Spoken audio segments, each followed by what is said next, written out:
Hello hi ಎಲ್ಲರಿಗೂ ನಮಸ್ಕಾರ. Prince portal ಚಾನೆಲ್ಗೆ ನಿಮ್ಮೆಲ್ಲರಿಗೂ ಸ್ವಾಗತ ಸುಸ್ವಾಗತ. ನಾನು ನಿಮ್ಮ ಆತ್ಮೀಯ ಅಶೋಕ್ ಕುಮಾರ್. ವೀಕ್ಷಕರೇ, ಇವತ್ತಿನ ವಿಡಿಯೋದಲ್ಲಿ ಗವರ್ನಮೆಂಟ್ ಆಫ್ ಕರ್ನಾಟಕ, ನಮ್ಮ ಕರ್ನಾಟಕ ಸರ್ಕಾರದಲ್ಲಿ ಸೇವೆ ಸಲ್ಲಿಸುತ್ತಿರುವ ನಮ್ಮ ರಾಜ್ಯ ಸರ್ಕಾರಿ ನೌಕರರಿಗೆ, ನಿವೃತ್ತರಿಗೆ ಒಂದು ಹೊಸ ಅಪ್ಡೇಟ್ ನೀಡ್ತಾ ಇದ್ದೇನೆ.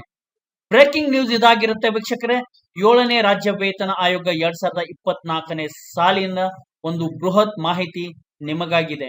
ಅಂದ್ರೆ ನಮ್ಮ ನೌಕರರಿಗೆ, ಪಿಂಚಣಿದಾರರಿಗೆ, ಎಂಪ್ಲಾಯೀಸ್ ಅಂಡ್ ಪೆನ್ಷನರ್ಸ್ಗೆ ಹೊಸ ಸರ್ಕಾರದಿಂದ ಹೊಸ ವೇತನದ ಮಾಹಿತಿ ಲಭ್ಯ ಇರುತ್ತೆ. ಆತ್ಮೀಯರೇ, ವೇತನ ಮತ್ತು ನಿಮಗೆ ಸಿಗುವಂತ ಭತ್ಯೆಯ ಪರಿಷ್ಕರಣೆಯ ಮಾಹಿತಿ ಇದಾಗಿರುತ್ತೆ. 7ನೇ ವೇತನ ಆಯೋಗ 2024ನೇ ಸಾಲಿನಲ್ಲಿ, ಹೊಸ ವರ್ಷದ ಸಾಲಿನಲ್ಲಿ ಹೊಸ ವೇತನ ಆಯೋಗ ನೀವು ಪಡಿತಾ ಇದ್ದೀರಾ. ಅದರ ಕುರಿತಾಗಿ ಬೃಹತ್ ಭರ್ಜರಿ ಮಾಹಿತಿ ನೀಡ್ತಾ ಇದ್ದೇನೆ. ನೂತನ ಸಾಲಿನಲ್ಲಿ ನೂತನ ಸರ್ಕಾರದಿಂದ ನೂತನ ವೇತನ ಪಡೆಯುತ್ತಿರುವ ಎಲ್ಲರಿಗೂ ಮಾಹಿತಿ ಬಹಳಷ್ಟು ಉಪಯುಕ್ತಕಾರಿಯಾಗಿರಲಿದೆ. ದಯವಿಟ್ಟು ವಿಡಿಯೋ ಸ್ಕಿಪ್ ಮಾಡಬೇಡಿ, ಮೊದಲನಿಂದ ಕೊನೆಯವರೆಗೂ ವೀಕ್ಷಣೆ ಮಾಡಿ. ಆತ್ಮೀಯರೇ, ಪ್ರಿನ್ಸ್ ಪೋರ್ಟಲ್ ಚಾನಲ್ ಇದು ನಿಮ್ಮ ಚಾನಲ್. ಮೊದಲನೇ ಬಾರಿಗೆ ಅಥವಾ ಸಬ್ಸ್ಕ್ರೈಬ್ ಮಾಡದೇ ಇದ್ರೆ ದಯವಿಟ್ಟು ಸಬ್ಸ್ಕ್ರೈಬ್ ಮಾಡ್ಕೊಳ್ಳಿ ಮತ್ತು ಬೆಲ್ ಬಟನ್ ಅನ್ನು ಆಲ್ ಅಂತ ಸೆಲೆಕ್ಟ್ ಮಾಡ್ಕೊಳ್ಳಿ. ಇಷ್ಟ ಮಾಡಿದ್ರೆ ಪ್ರಿನ್ಸ್ ಪೋರ್ಟಲ್ ಚಾನಲ್ ವತಿಯಿಂದ ಬರುವಂತ ಎಲ್ಲ ಹೊಸ ಹೊಸ ಅಪ್ಡೇಟ್ಗಳು, ಹೊಸ ಹೊಸ ಮಾಹಿತಿಗಳು ನಿಮ್ಮ ಮೊಬೈಲ್ ಸ್ಕ್ರೀನ್ ಮೇಲೆ ರಿಫ್ಲೆಕ್ಟ್ ಆಗತ್ತೆ. ಅದನ್ನು ಕ್ಲಿಕ್ ಮಾಡಿ ವೀಕ್ಷಣೆ ಮಾಡಿ ಮತ್ತು ಒಳ್ಳೆ ಒಳ್ಳೆ ಮಾಹಿತಿ ಪಡ್ಕೊಳ್ಳಿ. ವೀಕ್ಷಕರೇ, ವಿಡಿಯೋ ನೋಡಿದ ನಂತರ ಮಾಹಿತಿ ನಿಮ್ಗೆ ಇಷ್ಟ ಆದ್ರೆ ಒಂದು ಲೈಕ್ ಕೊಡೋದನ್ನು ಮಾತ್ರ ಮರಿಬೇಡಿ. ಮತ್ತು ನಿಮಗೇನಾದ್ರೂ ಪ್ರಶ್ನೆಗಳಿದ್ರೆ, ಕಠಿಣವಾದ ನಿಮ್ಮ ತಲೆಯಲ್ಲಿ ಪ್ರಶ್ನೆ ಇದ್ರೆ ಕಮೆಂಟ್ ಬಾಕ್ಸ್ ನಲ್ಲಿ ಬರೀರಿ. ಆದ್ರೆ ಸ್ಲ್ಯಾಂಗ್ ಅಥವಾ ಕೆಟ್ಟ ಭಾಷೆ ಬಳಕೆ ಮಾಡಬೇಡಿ. ಒಳ್ಳೆಯ ರೀತಿಯಲ್ಲಿ ಪ್ರಶ್ನೆ ಕೇಳಿದ್ರೆ ನಿಮಗೆ ಖಂಡಿತ ಉತ್ತರ ಒದಗಿಸ್ಕೊಡ್ತೀನಿ ವೀಕ್ಷಕರೇ.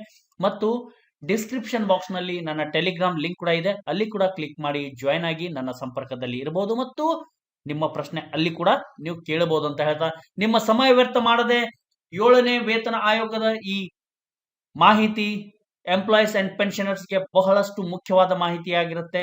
7ನೇ ವೇತನ ಆಯೋಗ ಈಗ ಹೊಸ ವರ್ಷದಲ್ಲಿ ಅತಿ ಶೀಘ್ರದಲ್ಲಿ ನಮ್ಮ ಸರ್ಕಾರದಲ್ಲಿ, ನಮ್ಮ ಕರುನಾಡಿನಲ್ಲಿ ಪಾದಾರ್ಪಣೆ ಮಾಡ್ತಾ ಇದೆ. ಹಾಗಾದ್ರೆ ನಿಮಗೆ ಈ ವೇತನ ಆಯೋಗದಲ್ಲಿ ಸಿಗುವಂತ ಒಂದು ದೊಡ್ಡ ಸ್ವರೂಪ ಪಡೆಯುವಂತ ವೇತನದ ಮಾಹಿತಿ ನೀಡ್ತಾ ಇದ್ದೀನಿ. ದಯವಿಟ್ಟು ಫಾಲೋ ಮಾಡಿ. ಮತ್ತೊಮ್ಮೆ ಎಲ್ಲ ಕರುನಾಡ ವೀಕ್ಷಕರಿಗೆ ಸ್ವಾಗತ ಸುಸ್ವಾಗತ. ಇಲ್ಲಿ ನಿಮಗೆ 7th ಪೇ ಕಮಿಷನ್ ಕರ್ನಾಟಕ 2024ರ ಒಂದು ಕಂಪ್ಲೀಟ್ ಸ್ಯಾಲರಿ ಪ್ರೆಡಿಕ್ಷನ್ ಟೇಬಲ್ ಮುಖಾಂತರ ಮಾಹಿತಿ ನೀಡ್ತಾ ಇದ್ದೀನಿ. ವೇತನ ಶ್ರೇಣಿ 16ರಲ್ಲಿ ಬರುವಂತ ನೌಕರರಿಗೆ ಮಾಹಿತಿ ಬಹಳಷ್ಟು ಮಹತ್ವದ ಮಾಹಿತಿ ಆಗಿರುತ್ತೆ. ದಯವಿಟ್ಟು ಯಾರು ಮಿಸ್ ಮಾಡಬೇಡಿ. ಸ್ಟೆಪ್ ಬೈ ಸ್ಟೆಪ್ ಮಾಹಿತಿ ನೋಡ್ಕೊತಾ ಹೋಗಿ ವೀಕ್ಷಕರೇ. ಈ ಟೇಬಲ್ ಮುಖಾಂತರ 5ನೇ ವೇತನ ಆಯೋಗದಲ್ಲಿ ವೇತನ ಶ್ರೇಣಿ 16ರಲ್ಲಿ ಬರುವಂತಹ ನೌಕರರು ಪಡೆಯುತ್ತಿದ್ದಂತ ಒಂದು ಮೂಲ ವೇತನ 6ನೇ ವೇತನ ಆಯೋಗದಲ್ಲಿ ಯಾವ ರೀತಿ ಬದಲಾವಣೆಯಾಗಿರುತ್ತೆ ಮತ್ತು ಸದ್ಯಕ್ಕೆ 38.75%ಗೆ ಸಿಗ್ತಾ ಇರುವಂತಹ ತುಟ್ಟಿ ಭತ್ಯೆ ಎಷ್ಟಾಗತ್ತೆ ಲೆಕ್ಕಾಚಾರ, ಇವೆಲ್ಲವನ್ನು ಗಮನಿಸಿ ಒಂದು ಪ್ರೆಡಿಕ್ಷನ್ ಮಾಡಬಹುದಾದ ಒಂದು ಹೊಸ ಮೂಲ ವೇತನ ಮತ್ತು ನಮ್ಮ ನೌಕರರ ಖಾತೆಗೆ ಜಮೆ ಆಗುವಂತಹ ಒಂದು ವೇತನದ ಮಾಹಿತಿ ಇರುತ್ತೆ. ವೀಕ್ಷಕರೇ, 5ರಿಂದ 6ನೇ ವೇತನ ಆಯೋಗದ ಒಂದು ಬೃಹತ್ ಬದಲಾವಣೆಯನ್ನು ಗಮನಿಸೋದಾದ್ರೆ, ಮೂಲ ವೇತನದಲ್ಲಿ ಏರಿಕೆ ಕಂಡಿದ್ದ ಮೊತ್ತ ಒಂದು 70 to 85 ರೇಂಜ್ ನಲ್ಲಿ ಇರುವಂತ ಮೊತ್ತ ಏರಿಕೆ ಆಗಿರೋದು ನೀವು ಎಲ್ಲರೂ ತಿಳಿದಿರುವಂತಹ ವಿಚಾರ. 36,300 ರೂಪಾಯಿ, 37,200 ರೂಪಾಯಿ, 38,100 ರೂಪಾಯಿ 5ನೇ ವೇತನ ಆಯೋಗದಲ್ಲಿ ವೇತನ ಶ್ರೇಣಿ 16ರಲ್ಲಿ ಇದ್ದಂತಹ ನೌಕರರು ಈ ಮೂಲ ವೇತನಕ್ಕೆ 6ನೇ ವೇತನ ಆಯೋಗದಲ್ಲಿ ಆಗುವಂತ ಒಂದು ಬೃಹತ್ ಬದಲಾವಣೆ 67,500 ಚಿಲ್ಲರೆ ಮೊತ್ತ, 67,550 ಎಕ್ಸಾಕ್ಟ್ ಅಮೌಂಟ್ ಹೇಳೋದಾದ್ರೆ. ಈ 6ನೇ ವೇತನ ಆಯೋಗ ಅಂದ್ರೆ ಸದ್ಯಕ್ಕೆ ಇರುವಂತಹ ಒಂದು ಮೂಲ ವೇತನಕ್ಕೆ ಸಿಗ್ತಾ ಇರುವಂತಹ ಒಂದು ತುಟ್ಟಿ ಭತ್ಯೆ 38.75%ಗೆ 26,176 ರೂಪಾಯಿ. ಮೂಲ ವೇತನ ಮತ್ತು ತುಟ್ಟಿ ಭತ್ಯೆಯನ್ನು ಆಧಾರದಲ್ಲಿ ಇಟ್ಟುಕೊಂಡು ಒಂದು ಪ್ರೀ ಅಸಂಪ್ಷನ್ ಮಾಡಬಹುದಾದ ಒಂದು ಹೊಸ ಮೂಲ ವೇತನ, ನ್ಯೂ ಬೇಸಿಕ್ ಸ್ಯಾಲರಿ ಇನ್ 7th ಪೇ ಕಮಿಷನ್ ನಮ್ಮ ರಾಜ್ಯ ಸರ್ಕಾರಿ ನೌಕರರ ಸಂಘದ ಬೇಡಿಕೆಯಂತೆ, ನಿಮ್ಮೆಲ್ಲರ ಬೇಡಿಕೆಯಂತೆ 91,193 ರೂಪಾಯಿ ಸಿಗುವ ಸಾಧ್ಯತೆ ಇದೆ. ಇಲ್ಲಿ ಕೊಟ್ಟಿರುವಂತಹ ಡಿಜಿಟ್ಸ್, ಅಂಕಿ ಅಂಶಗಳನ್ನು ಒಂದು ಸ್ಟ್ಯಾಂಡರ್ಡ್ ಫಾರ್ಮ್ಗೆ ಕನ್ವರ್ಟ್ ಮಾಡಿ ಒಂದು ಹೊಸ ಮೂಲ ವೇತನ ಫಿಕ್ಸ್ ಮಾಡುವ ಸಾಧ್ಯತೆ ಇರುತ್ತೆ. ಉದಾಹರಣೆಗೆ ಇಲ್ಲಿ 91,193 ರೂಪಾಯಿ ಇದ್ರೆ ಇಲ್ಲಿ 91,200 ರೂಪಾಯಿ ಇತರ ಯಾವ್ದಾದ್ರು ಒಂದು ಸ್ಟ್ಯಾಂಡರ್ಡ್ ಅಮೌಂಟ್ ಫಿಕ್ಸ್ ಮಾಡಿ ನಿಮಗೆ ಒಂದು ಬೇಸಿಕ್ ಆಗಿ ಕನ್ವರ್ಟ್ ಮಾಡುವ ಸಾಧ್ಯತೆ ಇರುತ್ತೆ. ಈ ಮೊತ್ತಕ್ಕೆ ಕರೆಸ್ಪಾಂಡಿಂಗ್ ಆಗಿ ಸಿಗುವಂತ ಸ್ಯಾಲರಿ, ನಮ್ಮ ನೌಕರರ ಖಾತೆಗೆ ಜಮೆ ಆಗುವಂತ ಸ್ಯಾಲರಿ ನೋಡೋದಾದ್ರೆ 1,18,550 ರೂಪಾಯಿ ಆಗುವ ಎಲ್ಲ ದಟ್ಟ ಲಕ್ಷಣಗಳು ಕಾಣ್ತಾ ಇದೆ ಅಂತಾನೆ ಹೇಳ್ಬೋದು ವೀಕ್ಷಕರೇ. ನಿಮಗೆಲ್ಲರಿಗೂ ತಿಳಿದಿರುವ ಹಾಗೆ ನಮ್ಮ ರಾಜ್ಯ ಸರ್ಕಾರಿ ನೌಕರರ ಸಂಘವು ವೇತನ ಆಯೋಗ ಕುರಿತಾಗಿ ಬಹಳಷ್ಟು ಕಸರತ್ತನ್ನು ನಡೆಸ್ತಾ ಇದೆ. 7ನೇ ವೇತನ ಆಯೋಗದ ಕುರಿತಾಗಿ ಅದರಲ್ಲಿ ಪ್ರಮುಖವಾಗಿ ನಮ್ಮ ಕೇರಳ, ಪಕ್ಕದ ರಾಜ್ಯದ ಕೇರಳ, ತಮಿಳುನಾಡು, ಆಂಧ್ರ ಮತ್ತು ಕೇಂದ್ರದ ಮಾದರಿಯಲ್ಲಿ ನಮ್ಮ ವೇತನ ಕೂಡ ಫಿಕ್ಸ್ ಆಗ್ಬೇಕು ಅನ್ನೋದು ಬಹುದಿನದ ಬೇಡಿಕೆ ಆಗುತ್ತೆ. ಅದಾದರೆ ನಮಗೆ ಸಿಗುವಂತ ಒಂದು ವೇತನದ ಭಾಗ್ಯ ಅತಿ ದೊಡ್ಡ ಭಾಗ್ಯ ಅಂತಾನೆ ಹೇಳ್ಬೋದು. ಇಲ್ಲಿ ವೇತನ ಶ್ರೇಣಿ 16ರಲ್ಲಿ ಇರುವಂತ ನಮ್ಮ ನೌಕರರಿಗೆ 38,100 ಆದ ಮೇಲೆ ಬರುವಂತ ಒಂದು ಮೂಲ ವೇತನ 39,000 ರೂಪಾಯಿ. ಇಲ್ಲಿ ಸ್ವಲ್ಪ ಮಾಹಿತಿ ಬದಲಾಗ್ತಾ ಹೋಗುತ್ತೆ. 39,000ದಿಂದ 69,200. ಇಲ್ಲಿ 30,200 ರೂಪಾಯಿ ಹೆಚ್ಚಳ ಕೇವಲ ಮೂಲ ವೇತನದಲ್ಲಿ ಆಗಿರೋದನ್ನು ನೀವು ಗಮನಿಸಬಹುದು. ಅಂದ್ರೆ 69,200 ರೂಪಾಯಿ ಈಗ ಸದ್ಯಕ್ಕೆ ಇರುವಂತ ಒಂದು ಬೇಸಿಕ್ ಸ್ಯಾಲರಿ. ಈ ಬೇಸಿಕ್ ಸ್ಯಾಲರಿ 7ನೇ ವೇತನ ಆಯೋಗದಲ್ಲಿ ಯಾವ ಮೂಲ ವೇತನವಾಗಿ ಸ್ವರೂಪ ಪಡೆಯುತ್ತೆ ಅನ್ನೋದು ಒಂದು ಲೆಕ್ಕಾಚಾರ ನೋಡಿದಾಗ ಇದಕ್ಕೆ ತುಟ್ಟಿ ಭತ್ಯೆ ಸದ್ಯಕ್ಕೆ ಇರುವಂತಹ ಒಂದು ಮೂಲ ವೇತನಕ್ಕೆ 26,815 ರೂಪಾಯಿ ಸಿಗ್ತಾ ಇದೆ. ಮತ್ತು ಮೂಲ ವೇತನ, ತುಟ್ಟಿ ಭತ್ಯೆ ಇವೆಲ್ಲವನ್ನು ಪರಿಗಣಿಸಿ ಒಂದು ಸೂತ್ರದೊಂದಿಗೆ ವಿಲೀನಗೊಳಿಸಿ ಮೆಲನ ಮಾಡಿದಾಗ ಒಂದು ಸಿಕ್ಕಿರುವಂತಹ ಒಂದು ಹೊಸ ಲೆಕ್ಕಾಚಾರದ ಮಾಹಿತಿ 93,420 ರೂಪಾಯಿ. ಅದಕ್ಕೆ ಕರೆಸ್ಪಾಂಡಿಂಗ್ ಆಗಿ 1,21,446 ರೂಪಾಯಿ ಸಂಬಳ ಕೂಡ ಸಿಗುವ ಎಲ್ಲ ಸಾಧ್ಯತೆಗಳು ಇದೆ ಅಂತಾನೆ ಹೇಳ್ಬೋದು. 40,050ರಿಂದ 70,850 ರೂಪಾಯಿ ಪರಿವರ್ತನೆಯಾದಲ್ಲಿ ಈ ಪರಿವರ್ತನೆಯಾದ ಮೊತ್ತಕ್ಕೆ ಸದ್ಯಕ್ಕೆ ಸಿಗ್ತಾ ಇರುವಂತಹ ಒಂದು DA 27,454 ರೂಪಾಯಿ. ಹೊಸ ಮೂಲ ವೇತನ ನೋಡೋದಾದ್ರೆ 95,648, ಸ್ಯಾಲರಿ ನೋಡೋದಾದ್ರೆ 1,24,342 ರೂಪಾಯಿ ಸಿಗುವ ಸಾಧ್ಯತೆಗಳು ಕೂಡ ಜಾಸ್ತಿ ಇದೆ. 41,000ದಿಂದ 72,500ಕ್ಕೆ ಬದಲಾದಲ್ಲಿ 28,094 ರೂಪಾಯಿ ತುಟ್ಟಿ ಭತ್ಯೆ ಸಿಗ್ತಾ ಇದೆ. 97,875 ರೂಪಾಯಿ ನ್ಯೂ ಬೇಸಿಕ್ ಸ್ಯಾಲರಿ ಇನ್ 7th ಪೇ ಕಮಿಷನ್. ಹೊಸ ವರ್ಷದಲ್ಲಿ ಅತಿ ಶೀಘ್ರದಲ್ಲಿ ಅನುಷ್ಠಾನಕ್ಕೆ ಪಾದಾರ್ಪಣೆ ಮಾಡ್ತಾ ಇರುವಂತಹ 7ನೇ ವೇತನ ಆಯೋಗದಲ್ಲಿ ಇಷ್ಟು ಮೂಲ ವೇತನ ನಮ್ಮ ನೌಕರರಿಗೆ ಸಿಗುವ ಅಥವಾ ಬದಲಾಗುವ ಸಾಧ್ಯತೆ ಇದೆ. ಅದೇ ರೀತಿ ಈ ಮೂಲ ವೇತನಕ್ಕೆ ಅವರ ಖಾತೆಗೆ ಜಮೆ ಆಗುವಂತ ವೇತನ ನೋಡೋದಾದ್ರೆ 1,27,238 ರೂಪಾಯಿ ಕೂಡ ಆಗುವ ಸಾಧ್ಯತೆ ಇದೆ. 42,150 ರೂಪಾಯಿ 5ನೇ ವೇತನ ಆಯೋಗದಲ್ಲಿ ವೇತನ ಶ್ರೇಣಿ 16ರ ನೌಕರ ಪಡೆಯುತ್ತಿದ್ದಾಗ ಇದು 74,400ಕ್ಕೆ ಪರಿವರ್ತನೆ ಆಗುತ್ತೆ. ಒಂದು ಬೃಹತ್ ಬದಲಾವಣೆ ಅಂತಾನೆ ಹೇಳ್ಬೋದು. 74,400 ರೂಪಾಯಿಗೆ 28,830 ರೂಪಾಯಿ ತುಟ್ಟಿ ಭತ್ಯೆ 38.75%ಗೆ ಸಿಗ್ತಾ ಇದೆ. ಹಿಂದೆ 31ರಿಂದ 4% ಹೆಚ್ಚಳ ಮಾಡಿದಾಗ 35%ಗೆ ತುಟ್ಟಿ ಭತ್ಯೆ ಸಿಗ್ತಾ ಇತ್ತು. ಮತ್ತೆ ಸರ್ಕಾರ 3.75% ಏರಿಕೆ ಮಾಡಿತು. ಅದಕ್ಕೆ 38.75%ಗೆ 28,830.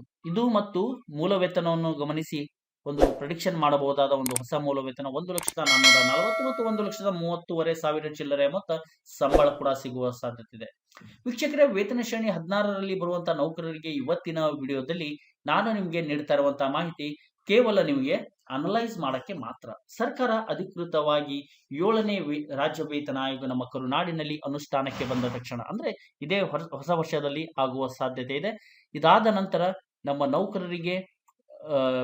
ನೌಕರರಿಗಾಗಿ ಸರ್ಕಾರ ಬಿಡುಗಡೆ ಮಾಡುವ ಅಂಕಿಅಂಶಗಳನ್ನು ನೀವು ಅಂತಿಮವಂತ ಭಾವಿಸಬೇಕಾಗತ್ತೆ. ಅದೇ ನಿಜವಾದ ಒಂದು ನಿಮ್ಮ ಅಂಕಿಅಂಶ ಆಗಿರುತ್ತೆ. ಇಲ್ಲಿ ನಾನು ಕೇವಲ ನಿಮಗೆ ಪ್ರೆಡಿಕ್ಷನ್ ಮಾಡಿ ತೋರಿಸ್ತಾ ಇದ್ದೀನಿ. ಇಷ್ಟಾದ್ರೆ ಇಷ್ಟು ನಿಮ್ಮ ಒಂದು ಸ್ಯಾಲರಿ ಆಗಬಹುದು ಎಂಬ ಒಂದು ಲೆಕ್ಕಾಚಾರ ಇರುತ್ತೆ. ಆದ್ರೆ ಸರ್ಕಾರದಿಂದ ಅಧಿಕೃತವಾಗಿ ಬಂದಂತ ಒಂದು ಮಾಹಿತಿ ಅದು ಫೈನಲ್ ಆಗಿರುತ್ತೆ. ಅದನ್ನು ನೀವು ಅಂತಿಮ ಅಂತ ಭಾವಿಸಬೇಕಾಗತ್ತೆ. ಆದ್ರೆ ಇಲ್ಲಿ ನಾನು ಯಾಕೆ ಈ ತರ ಮಾಹಿತಿ ಕೊಡ್ತಾ ಇದ್ದೀನಿ ಅಂದ್ರೆ ನಿಮ್ಗೆ ಒಂದು ಪ್ರೆಡಿಕ್ಷನ್ ಮಾಡಕ್ಕೆ, ಅಂದ್ರೆ ಒಂದು ನಿಖರತೆ ಸ್ಪಷ್ಟತೆಯಿಂದ ಮಾಡಿರುವಂತ ಮಾಹಿತಿ ಆಗಿರುತ್ತೆ. ಸ್ವಲ್ಪ ಏನಾದ್ರೂ ವ್ಯತ್ಯಾಸ ಆದ್ರೆ ಅದು ಸರ್ಕಾರ ನಿಗದಿಪಡಿಸುವಂತ ಫಿಟ್ಮೆಂಟ್ ಫ್ಯಾಕ್ಟರ್ ಭತ್ಯೆಗಳಲ್ಲಿ ಅಲ್ಪ ಸ್ವಲ್ಪ ಏನಾದ್ರೂ ವ್ಯತ್ಯಾಸ ಆದ್ರೆ ಮಾತ್ರ ಡೇಟಾ ಆಲ್ಟರ್ ಆಗುವ ಸಾಧ್ಯತೆ ಇರುತ್ತೆ.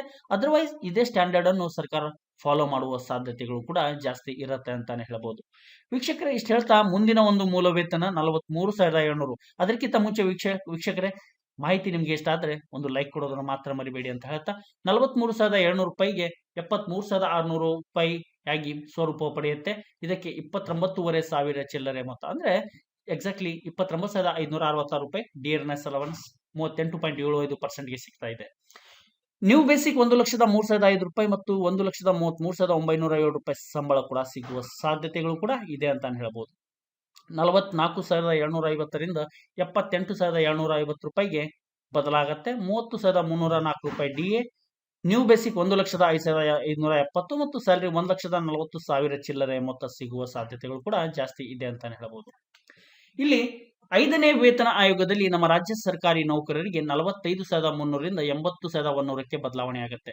ಇಲ್ಲಿ ನಮ್ಮ ನೌಕರರಿಗೆ ಆಗ್ತಾ ಇರುವಂತ ಬದಲಾವಣೆಯ ಪ್ಯಾಟರ್ನ್ ನಲ್ಲೇ ನಮ್ಮ ಪಿಂಚಣಿದಾರರು, ನಿವೃತ್ತರಿಗೂ ಕೂಡ ಬದಲಾವಣೆ ಆಗುವ ಸಾಧ್ಯತೆ ಇದೆ ವೀಕ್ಷಕರೇ. ಅಂದ್ರೆ 80,100 ರೂಪಾಯಿ ಸದ್ಯಕ್ಕೆ ಇದ್ರೆ ಅವರಿಗೆ 31,039 ರೂಪಾಯಿ ಡಿಯರ್ನೆಸ್ ಅಲವನ್ಸ್ ಸಿಗ್ತಾ ಇದೆ.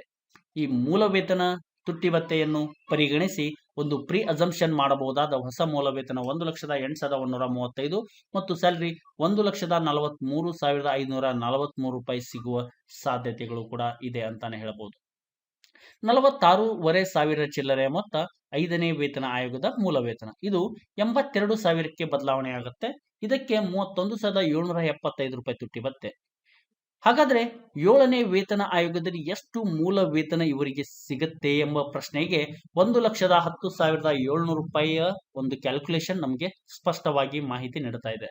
ಈ ಮೂಲ ವೇತನಕ್ಕೆ, ಹೊಸ ಮೂಲ ವೇತನಕ್ಕೆ 1,47,000 ರೌಂಡ್ ಅಪ್ ಮಾಡಿ 1,46,948 ಇದೆ. ಇದನ್ನು ರೌಂಡ್ ಅಪ್ ಮಾಡಿ 1,47,000 ರೂಪಾಯಿ ಇವರ ಸಂಬಳ ಕೂಡ ಸಿಗುವ ಎಲ್ಲಾ ದಟ್ಟ ಲಕ್ಷಣಗಳು ಕಾಣ್ತಾ ಇದೆ ಅಂತಾನೆ ಹೇಳಬಹುದು. ಕೊನೆಯದಾಗಿ ವೇತನ ಶ್ರೇಣಿ 16ರಲ್ಲಿ ಬರುವಂತಹ ನೌಕರರ ಇವತ್ತಿನ ವಿಡಿಯೋ ಕೊನೆಯ ಡೇಟಾ 47,700 ರೂಪಾಯಿ 5ನೇ ಆಯೋಗದ ಮೂಲ ವೇತನ. ಇದು 6ನೇ ವೇತನ ಆಯೋಗದಲ್ಲಿ 83,900ಕ್ಕೆ ಬದಲಾವಣೆ ಆಗುತ್ತೆ. ಇದಕ್ಕೆ 32,500 ಚಿಲ್ಲರೆ ಮೊತ್ತ ಡಿಯರ್ನೆಸ್ ಅಲವೆನ್ಸ್. ಇವರಿಗೆ ಹೊಸ ಮೂಲ ವೇತನ ಎಷ್ಟಾಗುತ್ತೆ ಅಂದ್ರೆ 1,13,765 ಮತ್ತು ಸಂಬಳ 1.5 ಲಕ್ಷ ಚಿಲ್ಲರೆ ಮೊತ್ತ ಅಂದ್ರೆ 1,50,353 ರೂಪಾಯಿ. ಒಂದು ರೌಂಡ್ ಅಪ್ ಮಾಡಿ 1.5 ಲಕ್ಷ ಅಂತ ಹೇಳ್ಬಿಡ್ತೇನೆ. ಇಷ್ಟು ಮೊತ್ತ ನಮ್ಮ ನೌಕರರಿಗೆ ಸಿಗುವ ಸಾಧ್ಯತೆ ಇದೆ. ವೀಕ್ಷಕರೇ, ಇವತ್ತಿನ ವಿಡಿಯೋದಲ್ಲಿ ವೇತನ ಶ್ರೇಣಿ 16ರಲ್ಲಿ ಬರುವಂತಹ ನೌಕರರಿಗೆ ನಾನು ನಿಮಗೆ ನೀಡ್ತಾ ಇರುವಂತಹ ಮಾಹಿತಿ ಬಹಳಷ್ಟು ಸ್ಪಷ್ಟವಾಗಿ ನೀಡಿದ್ದೇನೆ. 7ನೇ ರಾಜ್ಯ ವೇತನ ಆಯೋಗ 2024ನೇ ಸಾಲಿನಲ್ಲಿ ನಮ್ಮ ಕರುನಾಡಿನಲ್ಲಿ ಅನುಷ್ಠಾನಕ್ಕೆ ಬಂದರೆ ಅಂದ್ರೆ ನಮಗೆ ಎಲೆಕ್ಷನ್ಗಿಂತ ಮುಂಚೆನೆ ಸರ್ಕಾರ ಏನೋ ಡಿಸೈಡ್ ಮಾಡುವ ಸಾಧ್ಯತೆ ಇದೆ. ಯಾಕಂದ್ರೆ ಪ್ರತಿಯೊಂದು ರಾಜಕೀಯ ಪಕ್ಷಗಳಿಗೆ ಅವ್ರದ್ದೇ ಆದ ಒಂದು ಸ್ಟ್ಯಾಂಡರ್ಡ್ ಐಡಿಯಾಲಜಿ ಇರುತ್ತೆ. ಎಲೆಕ್ಷನ್ಗಾಗಿ ಏನ್ ಮಾಡಬೇಕು ಅಂದ್ರೆ ಜನರು ನಮಗೆ ವೋಟ್ ಹಾಕ್ತಾರೆ ಎಂಬ ಕ್ಯಾಲ್ಕುಲೇಷನ್ ಇರುತ್ತೆ. ಅದಕ್ಕಾಗಿ ನಮ್ಮ ಕರುನಾಡಿನಲ್ಲಿ 7ನೇ ವೇತನ ಆಯೋಗ ಎಲೆಕ್ಷನ್ಗಿಂತ ಮುಂಚೆನೆ ಏನಾದ್ರೂ ಮಾಹಿತಿ ಸಿಗುವ ಸಾಧ್ಯತೆ ಇರುತ್ತೆ. ಅದಾದ ನಂತರ ಸರ್ಕಾರ ಬಿಡುಗಡೆ ಮಾಡುವಂತ ಅಂಕಿಅಂಶಗಳನ್ನು ನೀವು ಮತ್ತು ಪ್ರಿನ್ಸ್ ಪೋರ್ಟಲ್ ಕಡೆಯಿಂದ ನಾನು ನಿಮಗೆ ನೀಡ್ತಾ ಇರುವಂತಹ ಮಾಹಿತಿ ಮುಂಬರುವ ದಿನದಲ್ಲಿ ನಿಮಗೆ ಕ್ರಾಸ್ ವೆರಿಫಿಕೇಶನ್ ಮಾಡಕ್ಕೆ ಬಹಳಷ್ಟು ಉಪಯುಕ್ತಕಾರಿಯಾಗಲಿದೆ. ಇಲ್ಲಿ ಕ್ರಾಸ್ ವೆರಿಫಿಕೇಶನ್ ಅಂದಾಕ್ಷಣ ನಿಮ್ ಪ್ರಿನ್ಸ್ ಪೋರ್ಟಲ್ ಕಡೆಯಿಂದ ನಾನು ನಿಮಗೆ ನೀಡ್ತಾ ಇರುವಂತಹ ಮಾಹಿತಿ ಎಷ್ಟು ನೈಜತೆ, ನಿಖರತೆ, ಸ್ಪಷ್ಟತೆ, ಪ್ರಖರತೆಯಿಂದ ಕೂಡಿದೆ ಅಂತ ಕೂಡ ನೀವು ತಿಳ್ಕೋಬಹುದು. ಇಷ್ಟು ಹೇಳ್ತಾ ವೀಕ್ಷಕರೇ, ಇವತ್ತಿನ ವಿಡಿಯೋದಲ್ಲಿ ನಾನು ನಿಮಗೆ ನೀಡಿದಂತ ಮಾಹಿತಿ ನಿಮಗೆ ಪರಿಪೂರ್ಣವಾಗಿ ಇಷ್ಟ ಆಗಿದೆ ಅಂತ ಭಾವಿಸ್ತೇನೆ. ಇಷ್ಟ ಆದ್ರೆ ಲೈಕ್, ಶೇರ್, ಕಮೆಂಟ್, ಸಬ್ಸ್ಕ್ರಿಪ್ಷನ್ ಮೂಲಕ ನಿಮ್ಮ ಒಂದು ಬಳಗಕ್ಕೆ ಶೇರ್ ಮಾಡಿ ಸಪೋರ್ಟ್ ನೀಡ್ತಾ ಇರಿ. ನೀವು ಯೂಸ್ ಮಾಡ್ತಾ ಇರುವಂಥ social media platform WhatsApp, Instagram, Telegram ಇತರೆ ಯಾವುದೇ ಸೋಷಿಯಲ್ ಮೀಡಿಯಾ ಗ್ರೂಪ್ ಆಗಿರಲಿ ಅವರೆಲ್ಲರಿಗೂ ಪ್ಲಾಟ್ಫಾರ್ಮ್ಗೆ ಶೇರ್ ಮಾಡಿ ನನಗೆ ಸಪೋರ್ಟ್ ನೀಡ್ತೀರಾ ಎಂಬ ಒಂದು ಆಶಾಭಾವನೆಯೊಂದಿಗೆ ಈ ವಿಡಿಯೋ ಮಾಡ್ತಾ ಇದ್ದೀನಿ ವೀಕ್ಷಕರೇ. ವಿಡಿಯೋ ನೋಡಿದ ಪ್ರತಿಯೊಬ್ಬ ಕರುನಾಡ ಮಹನೀಯರಿಗೆ ಧನ್ಯವಾದಗಳು. ಜೈ ಹಿಂದ್, ಜೈ ಕರ್ನಾಟಕ, ಬಾರಿಸು ಕನ್ನಡ ಡಿಂಡಿಮವ. ನಿಮ್ಮೆಲ್ಲರ ದಿನ ಶುಭವಾಗಲಿ. ನಮಸ್ಕಾರ.